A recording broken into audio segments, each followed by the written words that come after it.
Hey guys, this is Bonfrey from L World and most recently Ephesus, where I have been focusing my time and energy and expenditures on not just playing freemium, but specifically spending as much as I can on my world in Ephesus, just to see how far, how fast I can get. In a sense, how many years I can take off. Not only my the previous sort of way of playing the game before what we're all calling power creep, but also just living in the now of freemium versus spending. I don't know when this train will hit the wall, but I'm spending for now. This is the third event that I'll be spending on. So before we get into it, I wanted to just mention, if you are not familiar with me, I don't tend to get to the points really quick. More of a podcast format. I'm going to step through some things and explain different aspects of what my main topic is, at least in this video, which is why I'm going to just dive right in and speak about spending on this event. I actually, at first, wasn't super enticed as I really looked at each level. I've been buying the gold chest levels, both in the Halloween and Christmas event. I felt that they were very much worth it, and they were, especially on the Halloween event, because backing up half a step, if you look at the videos that are out there, or you just sort of look at the general event descriptions, most of that information is centered around the freemium aspects of the game, right? Everything, the prizes you're going to find down here on the first level, on the default level of what any player can achieve without spending extra money here. And then, of course, the prizes you get when you do the special rivals, quests. So I'm finding that the rival quests are extremely valuable, no matter what event it's been, in the last two events at least, and previous to that, when I've played in L. The rival prizes prove to be quite integral to how successful your outcomes are in terms of the quality of the prizes you get, of the awards. So I am definitely going to be playing all the way through rivals in this event, because they're offering some things. Now I'm on the train, so to speak, for this thing, for the Eternal Market. So I got the Eternal Market through a lot of gameplay in the winter event. I mean, my God, it was so much gameplay. It was a lot of money. I spent more on the winter event than I did on the Halloween event. And while the Halloween event gave me a whole lot of really, really cool stuff that I'm still very much benefiting from. I mean, just incredible things in terms of allowing me to age up very quickly, creep up very fast on my stats, things like that. But getting the Eternal Market, I think, was a big deal. So in terms of having that, well, now that I'm playing this event, of course, I'm drinking the punch, right? I mean, I'm committed. I've spent, and I'm going to continue to spend if possible. I mean, I think this train could crash into the wall here pretty soon, though. If being now that I only have 30,000 diamonds, I started in the Halloween time frame, early October, with I think it was around 160,000 diamonds. So I've burned 130,000 diamonds getting to this point, and I only have 30,000 left, which I will most likely diminish or significantly deplete in this event. And if I don't get a 2x offer, I mean, it's gonna slow my roll big time, because I refuse to buy diamonds without a 2x offer. Speaking of which, if you are a diamond buyer or you are a spender on these events, one thing I want to bring your attention is that if you play only on mobile, you're not going to get the best pricing.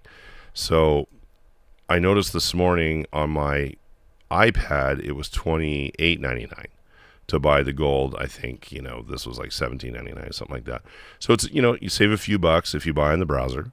And the same applies to diamonds. If you get a 50 or 100 or a 200% discount offer to buy diamonds, whenever that happens, you're going to get more for less on the browser. So I just wanted to mention that in case you were not aware. It's just the way does it, and that's fine. And if you want to be a smart consumer and save a few bucks, then go to a browser and log in and buy your stuff, and then go back to your mobile if that's your preferred platform. So getting back to the event and why, okay, I had decided a little while ago when I was analyzing these prizes to maybe not spend the $25, because if you look at how good the freemium building is in this game, or in this event, this season, this Sheikah Shrine is pretty rad, even without spending, if you get it to level 9. Now, you certainly aren't going to get it to level 9 on this row, nor on any of these. The way you're going to get it to level 9 is through playing the game, doing the daily challenges as well as the rivals. So that the combination of those things is going to get this particular building leveled up. And I'm focused on this building, and I'm going to talk about some of the other buildings that they're buffing that are old, like old tech and old stuff that I've long either thrown away or stored in my L world, and I'll explain why. But back to the new stuff. So the Sheikah Shrine is pretty powerful once you get it up to level 9. Now, it has 2 higher levels. It's got the Momiji upgrade, which is the silver, and then you go all the way up to the Momiji Dori Shrine, which is the gold. What's interesting? Oh, plus it has a slot. So the thing about getting all the way up is that you get an uncommon military slot, but uncommons are uncommons, so you may or may not need that.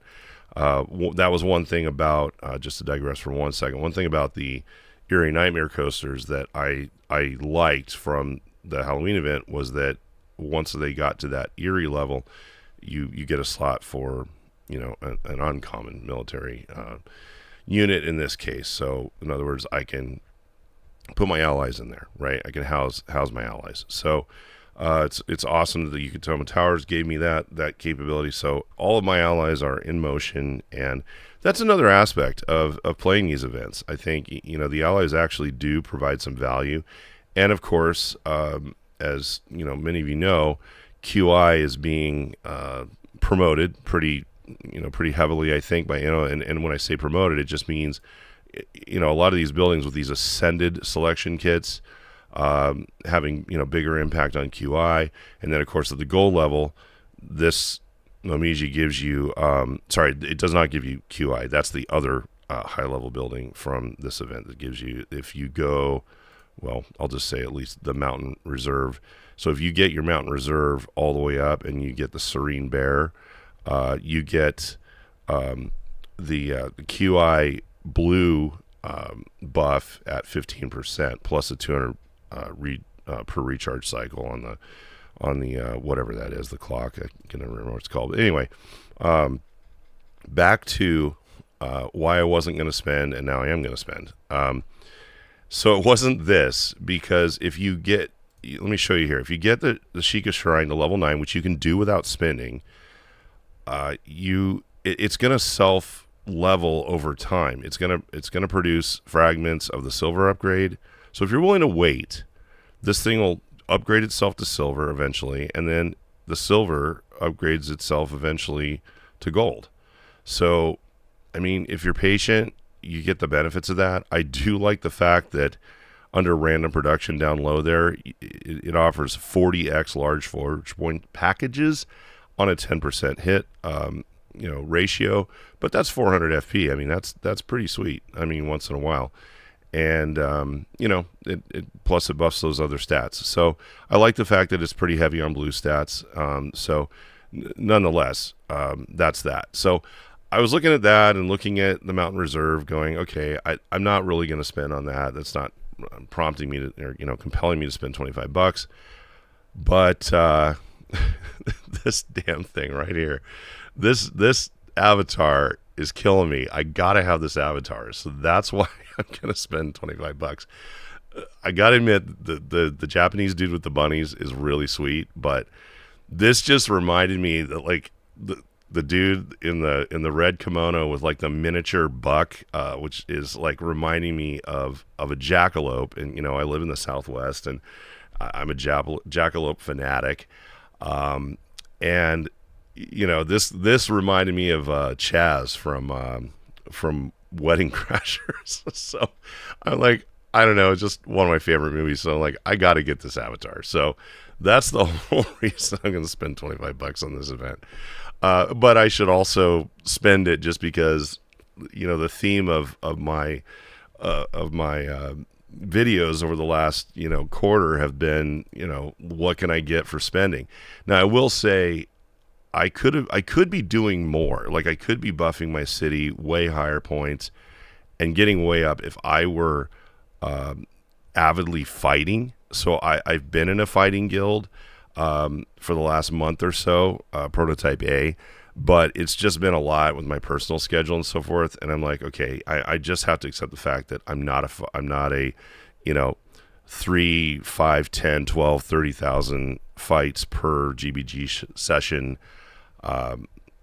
person right now. So, the developments I'm making, the growth that's happening is really from casual playing. Like I go in every day. I participate in some forge point dumps, collection dumps for leveling my arc and things like that. And let's see, and I'll go over some of my stats, just to catch you guys up on where I'm at, in a relatively short amount of time. So just by doing that and not really getting crazy battles in, I mean, during the GBD sessions, I've been averaging 2,000, battles ish, something like that. Not outstanding, not great, but something.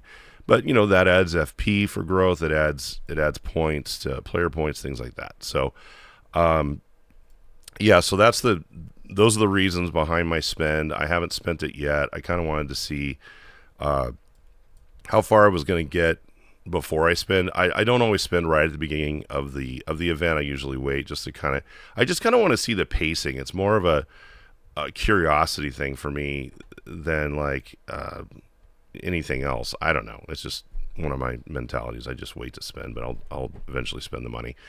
So so that's that. I think that building is really cool, and let's talk about why I'm not a huge fan of like sort of retrograding this old building. So the Mountain Reserve. So this building's been around a while, and it's a big building, and that's the first problem with it I have. It's huge. I don't like huge buildings unless they're just completely rad, like in terms of power creep, which we have those now, right? Like we have buildings that take up 24 land tiles, but they just offer mad stats. And this thing just didn't. This is like old, this is the Dark Ages type of building, right? So you could get up to the Eagle Mountain, like, wow, 24 squares, and I got 22 and 27 on the red, and I'm getting 10 forge points. It's just not compelling these days, like yawn, right? So they are offering now this thing, the Serene Bear Mountain, and this is much more compelling for the space, especially if you're a QI player. I would say if you're not a QI player, or you are and you don't need this stat, the blue stat. I happen to need blue very badly. Like I'm pretty good on red. Like I'm over 200% on red, but I'm like 0 on blue. So being that I'm going to spend, I'll end up with this anyway, most likely from the event. And I could see myself throwing this down during QI sessions. I probably just have to put it down all the time because, QI is just around so much. I mean, between sessions, it's only like 4 days off, 3 days off. So, it's not really worth throwing it down per session, storing it, it just isn't worth cycling. So I'm gonna have to give that some thought. But the blue stats are great. Some population is nice. So yeah, I mean, it's okay, but this would not compel me in itself just to spend on the event. So I wanted to point that out. And then there's the, sorry, I can get this out of the way. There's the Usagi Bonbori Gate Upgrade Kit. I'm not familiar with this building yet. This is new, I believe, for this event. And I think, yeah, for the size, this is pretty rad. I mean, again, this would be something that's going to catch my attention because it's a 3x1. It doesn't need a road, I don't think. Let me zoom out a little bit here. No. And by the way, I've run into this before, like where even real advanced players didn't know it. I don't know if you saw how I zoomed out there. I'm on a browser, of course, so I have a mouse. I'm a PC. I have a mouse with a wheel. And so what I did is I hit the control button, and then you just zoom the wheel in and out. And that's how you can see a lot more of your screen at once. I use this all the time, especially because my vision sucks. And like I'll be playing on my laptop, on the couch or whatever. And like sometimes I just can't, I get the wrong like reading glasses and I can't. It's like I'm in that hell zone between like being blind and it's too close, it's too far. So I zoom in quite a bit or zoom out. So anyway, that's just a funky little piece of information if you need it. In fact, I zoomed out so far in this case that I don't even know what's happening now. Okay, so back to that new building. So that's cool, whatever. So let's look at a few stats, just so you guys know. Since I started in October, prior to the Halloween event, spent on that event, etc. So as a result, I got many of the premium buildings that were available for that event, which have produced, in some cases, they produce goods for the next stage that you're gonna presumably move into. In my case, a couple of weeks ago, I jumped from Indy to tomorrow, and then I really just skid marked tomorrow and went straight into future. The reason I had to briefly pause on tomorrow was because I didn't have enough FE goods when I made the jump, and I just got impatient and just wanted to get there. So once I got into tomorrow, I was able to level. I had enough reno kits that I was able to upgrade some of these buildings that give me next stage goods, such as the Enchanted Elixirs gives me 50 next stage.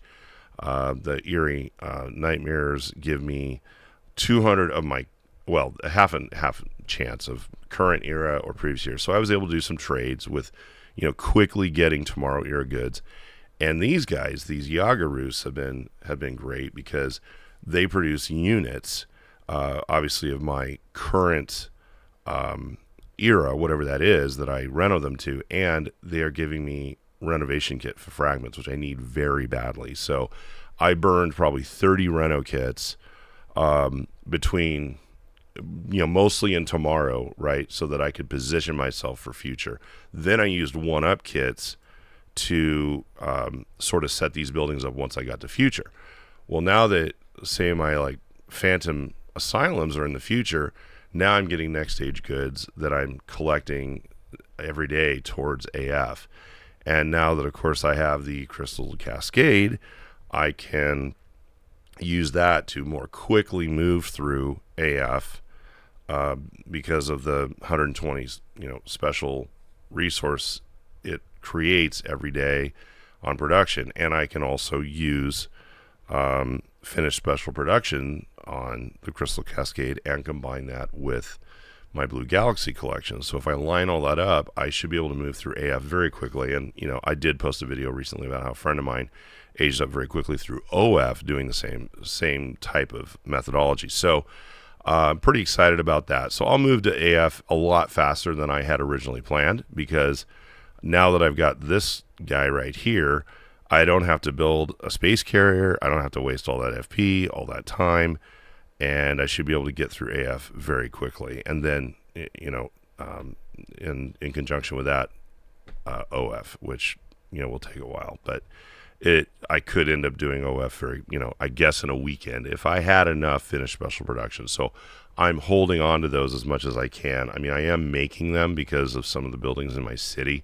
So if I were to just look up where I'm at on my inventory, I've got 68 finished special productions. So that's been great. I mean, I've gotten a number of these through spending, being a spender on the events, playing the events all the way through, the rivals all the way through.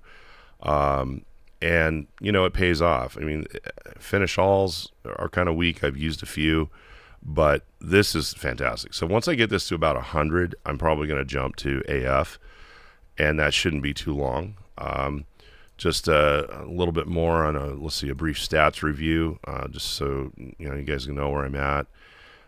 You'd probably be somewhere similar if you were, playing at the level that I've been talking about, not real crazy, just showing up and doing the work. Let's move on. Let's see. So attacking, here's my attack stats, 37 and 29, just rounding, just for general attacks. City defenders are pretty good, between 3,000 and 4,000. GBG is, between 4,500 and 5,000. Battleground defenders, close to 4,000, and GE is pretty high too, again in the 4,000. So pretty much everything in that 35 to 5,000 range, which provides plenty of capability, right? Like I can fight in GBG to an attrition level of easily of 100. I mean, that's not even really saying anything these days. I mean, some of my friends that have been in Indy and then captured turtles, turrets from OF. They've done the tech tree thing. I mean, they're getting up to 500 attrition. I mean, it's crazy. They're getting insane battles, but I don't have enough time to do that many battles, so I'm just not going to play the game that way anyway. That's a huge constraint for me, and I hate the rinse repeat thing. Plus, it starts to mess up my hands, and it's just too much repetitive task. So, it looks like I do have a little bit of Quantum Incursion Blue here that I ended up with the Cascades. That's kind of sweet. That's actually 25% is something. I mean, I would say it's been very, very guarded, if not stingy, about the blue stats. It just seems like the red stats have been a lot more common to just show up. But, in a sense, not even that. I mean, look at the fact that I went through the Halloween event and I did get the Phantom Asylum, so that was great. And then of course the Christmas event gave me the towers, which helped a lot. So I get there's 3 of those at 15%, 4 of these at 30, so that's what gives us that. So that's fine, whatever. Some buffs on the quantum production. So that's kind of a quick stats overview of where I've landed. Player points wise, I am at 17 million, which is not, here or there. I mean, there's so many things that impact player points. The amount of goods you're donating to the guild treasury, the amount of goods you're using to negotiate. Spent goods give you points. Traded goods do not give you points. I wish they did, but they do not. And of course, when you battle and things like that. So, I mean, there's players that I know from from Prototype A. I'm in their sister guild right now. I'm at the kiddie pool guild for Prototype A, because we're all burnouts and people that have played for a long time, and so we're just kind of casual, but we kind of know what we're doing. So that's been fun, and easy and low requirements, and I can still do GE5, and there's no expectation of it, but I can get there as I need to throughout the week, which is really nice, instead of having to race to through GE5 by Thursday or whatever. So, I mean, I've seen players that have been in the game maybe as long as I have. So we'll call it October, November, so 2.5 months, and they're well past me because one player, she had 30,000 hits on the last GBG session that I was at in Prototype A. I was just my brain was melting on that. So obviously she's going to jump up tens of millions of points if she keeps playing like that. So that just happens, right? So anyway, I know this is I usually don't post early in events as they start to talk about them, like, because I just kind of like to play through them and then talk about what happened. But I felt like this one I should talk about because when you review, like I said, back to what I said earlier in the beginning, I mean, it's not really clear sometimes what some of these really premium prizes can be in the game. I would say that, again, this wasn't super compelling, but yeah, I'm going to get some bennies from this, and I'm sure I'm going to have some surprises of things I missed and be like, oh, it's kind of cool I got that or whatever. But this is a chill event. This is actually a fun event. I like it a lot. Oh, okay, if you're still with me, amazing. I wanted to show you the thing I focus on the gumball map here or whatever it is. I use the hammers a lot, and the reason I do that is because I'm really focused on getting the size of this at a place of the screen where I can kind of like see the whole grid at once. That way I can start to really see, okay, this grid clearly it doesn't have yellows on it, and one other color which I'm not coming to mind, but so clearly this grid is going to give you certain types of prizes based on the colors. And if you're not sure what those are, definitely go and look at some of the event notes. I think Uber Nerd posted it at the end of his event video that he just put up. But I tend to go for blues. I'm always looking for blues if I want the daily special. So the blues are going to lend to that. The reds are going to lend to boosts and so forth. And then I cannot remember what the other ones do, but it'll become self-evident as you play, right? So in many cases, sure, if I have a bunch of reds like this, I'm going to try to cluster the reds or whatever I have the most on the board. I mean, to go after blues on this board is going to be expensive because I don't have enough blues just in general, not like I have reds. So clearly red is the push on this board. So I'll just lean into that because I want the points ratchet from getting as many of these together as I can. So a lot of times I'm looking to see how I can connect every red on the board, right? Like I definitely work towards that. Yes, I know you can focus on pause so that you can make sure to get through this, but if you are just balancing your moves between paying attention to connect all these, because it gets exponentially insane, like on the points when you can connect 25 of these instead of just little chunks. You get like 10x points. I mean, I'm sort of talking from the hip on that, but it's way more points. It's just a flywheel, and that lends to your league, right? Like I've only been playing. I think I played, I don't know, 5 boards today, and I got to 75,000 points, but I was really paying attention to linking these together, right? So, a lot of times I'll just get the easy stuff out of the way, and I'm really trying to get these things closer together, and then I'll use the hammer. A lot of times there'll just be one jelly that's keeping me from just connecting the whole board, and that's where I really, really need the hammers. I really like them. So like right here, for example, there's one, so I'll just keep looking to see how I can, so I'll just do this and hopefully put some of those together. Nope, still missing. So again, I didn't quite connect it, but you see what I'm trying to do. So I'll work on this for most of the time I spend on this board, because if it takes me a little while and I use 8 or 9 moves to connect every red on this board, well, A, I'm going to get a better reward, and B, I'm going to get mad points from it versus like if I hadn't done it that way.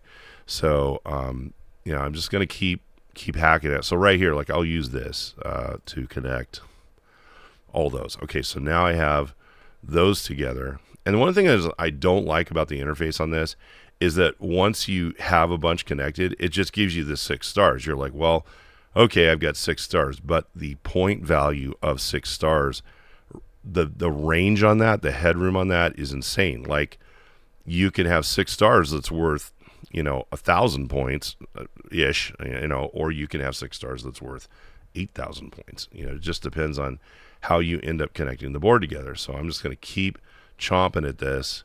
Now I've got all these connected, and I'm pretty satisfied with that. Like I can waste more boosters and moves, but I'm like, okay, let's see what that gives me. So that gave me 4,100 points. That's pretty great.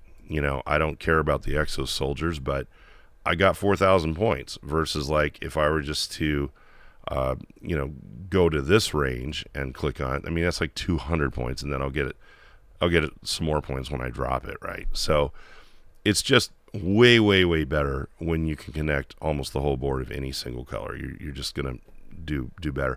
Once I get towards about a dozen moves left, I'm really going to start looking at the pause at trying to drop those down. So I sort of, and I've been playing this grid for whatever. I mean, this is probably like the 7th year or something they've done this, and it scares me a little bit because I feel like I did this about 6 months ago, and I guess it's been a year, and that really bothers me. But that just is life. So I'm going to spend the rest of my moves pulling these down, trying to get through. And because of the way I play, going for those big points, I do end up having to use more of the leafy lines, because I'll end up getting like a bunch of pause like down to this second line, and then I got to do something to get them all dropped. I will not use the leaf unless it's going to give me 4 pause plus more. So it's got to be 4 pause or more, and then usually plus a crate or 2 or 3 or 4. So that's when I'll spend. That's when I'll drop one of these. I did spend 2,000 diamonds to get the first kit because I just find like these tools are really necessary to really get into the big points.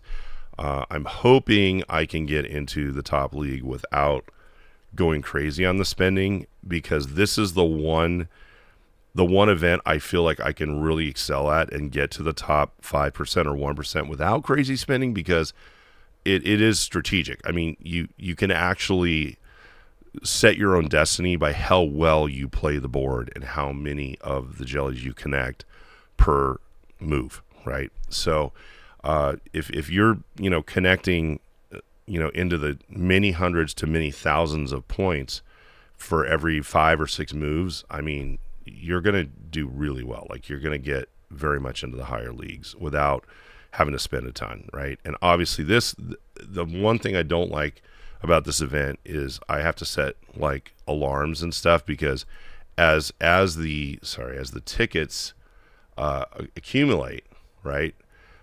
I don't like the fact they don't show the ticket count when you're on the event screen. It bugs the crap out of me. So I have to go back over here, top left, to see, okay, I've got 2 tickets. And of course your bar fills up and stops adding tickets when you hit 4, right? So you're compelled to come back to frequently visit so that you're burning. You're always wanting to be at 3 tickets or less, because if you're just sitting at 4, you're not earning another ticket as time passes, right? So that's a big deal. Now, okay, so this just showed up. So let's look at the FOE helper aspect of this. It's kind of interesting, actually. I don't tend to use it much, but when I put this down, right, it'll emulate. It'll show me what is gonna happen. So it's like seeing a glimpse into the future, right? It's going to show me the drop, so that if I really want to dig into this and take the time, I can see where everything's going to end up if I'm not quite sure. So I think for some players, this is going to be super helpful if you have the FOE Helper plugin on your browser, just because people are going to see this grid differently, and some are going to be able to really tell, like, it's like, yeah, I know where everything's going to go, but sometimes it's hard to tell, and you really want to be careful. So I can pop this X-ray machine down and just see what's going to happen, right? So that's pretty sweet, but I don't use it that much, but it's there to use. So Anyway, well, I hope this was helpful. I'm going to sign off and hopefully get a few more videos up in a short amount of time versus what I've been doing. And appreciate you watching. Please subscribe. Please comment. I try to respond to everything as I can. And we will catch you on the next one. Take care.